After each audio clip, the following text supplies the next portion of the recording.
ओम नमो दिव्य महादिव्य शिवाय सत्यम नमः नमः प्रकृत्य भद्राय नीता प्रणतास्मि आप सज्जनों। आप देख रहे हैं हमारे अनंत पत्र न्यूज चैनल पर श्री मत्स्य महापुराण की कथा। अब इस अध्याय में का प्रसंग है युधिष्ठिर की चिंता और महर्षि मार्कंडेय से भेंट और महर्षि द्वारा प्रयाग महात्म का बताना है। और आइए चलते हैं सीधे कथा की तरफ। बहुत ही रोचक कथा है। आइए नंदिकेश्वर उवाच अथम परम प्रवक्ष्यामि प्रयागस्योपवर्णनम् मार्कण्डेयेन कथितं यत् पुरा पाण्डु शृणुवे भारते तु यदा वृत्ते प्राप्तराज्ये पृथाश्रुते एतस्मिन्नते राजा कुन्तीपुत्रो युधिष्ठिरः भातृशोकेन सन्तप्तश्चिन्तयन् स पुनः पुनः आसीत् सुयोधनो राजा एकादश पचमूपति। नंदकेश्वर बोले, नारद जी, अब मैं प्रयाग के महात्म का वर्णन कर रहा हूँ जिसे पूर्व काल में महर्षि मार्कंडेय ने पांडुपुत्र युधिष्ठिर से कहा था। जब महाभारत युद्ध समाप्त हो गया और कुंती पुत्र युधिष्ठिर को राज्य प्राप्त हो गया, इसी बीच कुंती नंदन महाराज युधिष्ठिर भाइयों के शोक से अत्यंत दुखी होकर बारंबार इस प्रकार चिंतन करने लगे। हाय, जो राजा दुर्योधन 11 छौड़ी सेना का स्वामी था, वह हम लोगों को अनेकों बार कष्ट में डालकर अपने सभी सहायकों के साथ काल के गाल में चला गया। श्री कृष्ण का आश्रय लेने के कारण केवल हम 5 पांडव ही शेष बच गए थे। हे गोविंद, हम लोगों ने भीष्म, द्रोण, महाबली, कर्ण पुत्रों भाइयों समेत राजा दुर्योधन को मारकर जो अन्य सूरमानी नरेश थे उन सबका भी संहार करके कर डाला। ऐसी परिस्थिति में हमें राज्य से क्या लेना है? हाय, धिक्कार है, महान कष्ट आ पड़ा है। ऐसा सोचकर राजा युधिष्ठिर व्याकुल हो गए और निश्चेष्ट एवं उत्साह रहित हो कुछ देर तक नीचे मुख किए बैठे रह गए। तब राजा युधिष्ठिर को पुनः चेतना प्राप्त हुई। तब वे इस प्रकार सोचने लगे, ऐसा कौन सा विनियोग प्रायश्चित है, नियम व्रतोपवास है अथवा तीर्थ है जिसका सेवन करने से मैं शीघ्र ही इस महापातक के पाप से मुक्त हो सकूंगा? इसके लिए मैं श्री कृष्ण से कैसे पूछूं? दादा धृतराष्ट्र से भी किसी प्रकार नहीं पूछ सकता क्योंकि उनके 100 पुत्र मार डाले गए हैं। ऐसा सोचकर धर्मराज युधिष्ठिर व्याकुल हो गए। उस समय सभी पांडव भातृशोक में निमग्न होकर रुदन कर रहे थे। उस समय राजा युधिष्ठिर के समीप जो अन्य महात्मा पुरुष आए थे तथा कुंती, द्रौपदी एवं अन्य लोग आए गए थे, वे सभी रोते हुए युधिष्ठिर को घेर कर पृथ्वी पर पड़े रह गए।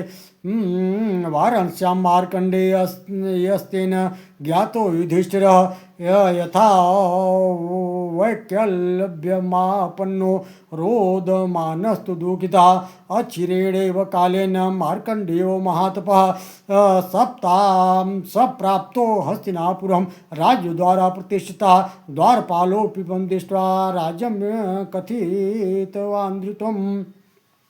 उस समय महर्षि मार्कंडेय वाराणसी काशी में निवास कर रहे थे। उन्हें जिस प्रकार युधिष्ठिर दुखी और व्याकुल हो रहे थे, ये सारी बातें वे योग बल से उन्हें ज्ञात हो गई। तब महातपस्वी मार्कंडेय थोड़ी ही से समय में हस्तिनापुर जा पहुँचे और राजद्वार पर उपस्थित हो गए। उन्हें आया हुआ देखकर द्वारपाल ने तुरंत राजा को सूचना देते हुए कहा, महाराज, ये महामुनि मार्कंडेय आपसे मिलने के लिए दरवाजे पर खड़े हैं। यह सुनते ही पुत्र युधिष्ठिर, धर्मराज युधिष्ठिर शीघ्रतापूर्वक दरवाजे पर आप पहुँचे।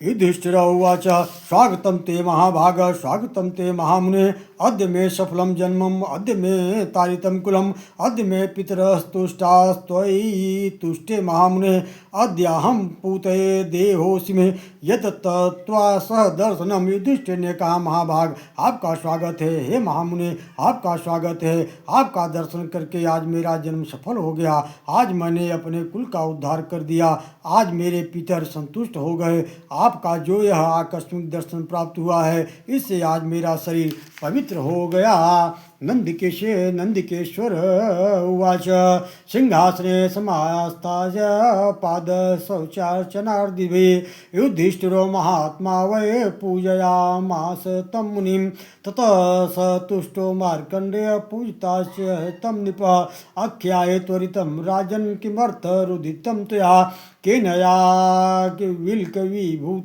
का बाधा ते किम प्रियम। नंदिकेश्वर बोले, नारद, महात्मा युधिष्ठिर ने मार्कंडेय मुनि को सिंहासन पर बैठाकर पाद प्रक्षालन आदि अर्चा विधि से अनुसार उनकी पूजा की। तब पूजन से संतुष्ट हुए मुनिवर मार्कंडेय ने राजा युधिष्ठिर से पूछा, राजन, तुम किस लिए रो रहे थे? किसने तुम्हें व्याकुल कर दिया? तुम्हें कौन सी बाधा सता रही है? तुम्हारा कौन सा मंगल हो गया? यह सब हमें शीघ्र बतलाओ। युधिष्ठिर उवाच। युधिष्ठिर बोले, अस्माकं च यद्वृत्तं राज्य स्वार्थे महामुने एतत् सर्वविदित्वा तु चिंतावशमुपागतः। युधिष्ठिर ने कहा, महामुने, राज्य की प्राप्ति के लिए हम लोगों ने जैसा जैसा व्यवहार किया है वही सब सोचकर मैं चिंता के वशीभूत हो गया हूँ। मार्कंडेय वाच।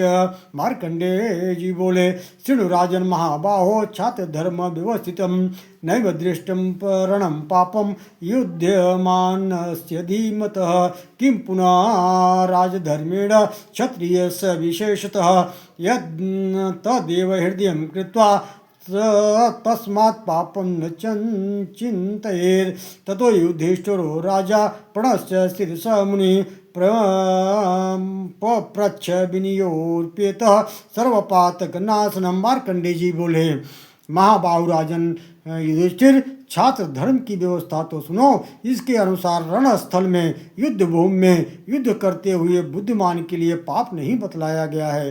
तब फिर राजधर्म के अनुसार विशेष रूप से युद्ध करने वाले क्षेत्र के लिए तो पाप की बात ही क्या है।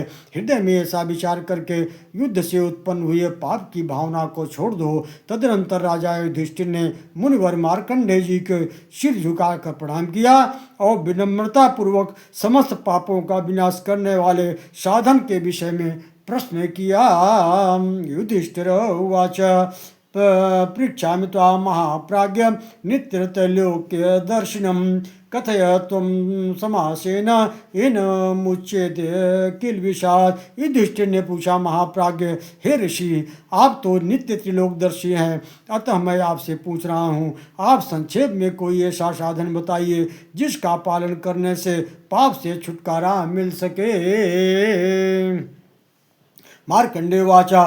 शृणु राजन महाबाहो, सर्वपातक नाशनम प्रयागगमनम श्रेष्ठम नारायणाम कर्मणाम। मार्कंडेय जी बोले, महाबाहु राजन युधिष्ठिर, सुनो, पुण्य कर्मा मनुष्यों के लिए प्रयाग गमन ही संपूर्ण पापों का विनाश करने वाला सर्वश्रेष्ठ साधन है। इसलिए आप प्रयाग की तरफ प्रस्थान करिए। सज्जनों, इस तरह से मत्स्य महापुराण के प्रयाग महात्म वर्णन का यह अध्याय यहीं पे समाप्त होता है। ओम नमो भगवते वासुदेवाय, नमो दिव्य महादिव्य शिवाय सत्यम नमः, नमः प्रकृते भद्राय नीता प्रणता स्मृताम्।